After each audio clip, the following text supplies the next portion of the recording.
and I'm not doing my job very well. As a reminder, make sure you call the governor, 401-222-2080. Again, 401-222-2080. So next we will ask Garen Danzenzian, who's a bus rider and public transit justice advocate, to give a few remarks as well. Thank you.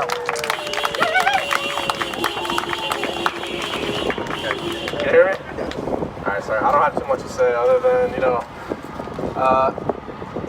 there's been an undeclared war waged against poor people, black people, indigenous people in this country since the very beginning of this country, and the state trying to break up Kennedy Plaza is just another example of their offensive against the working class. They're attacking us at every turn. It was very clear from the beginning of the pandemic, they don't give a shit about us. They're willing to bail out corporations again like they did in 2008 under Obama, and they did the same thing. And they're going to continue doing the same thing. And what that, teaches us, I think, one of the lessons we can learn is we can't rely on the political system. We really can't. We can't rely on the electoral system to get what we want, which is what we're entitled to, which is the fruits of our labor that we produce as workers and things like that.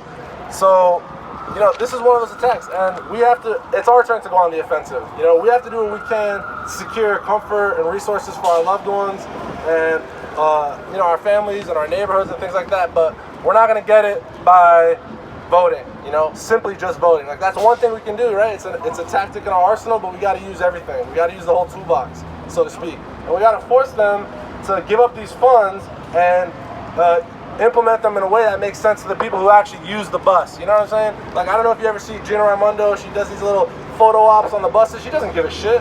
She didn't give a shit a long time ago because she ran off to Washington, D.C. So, screw them, screw the State House, fuck them all, part of my language, but really, because what they do is, they don't care.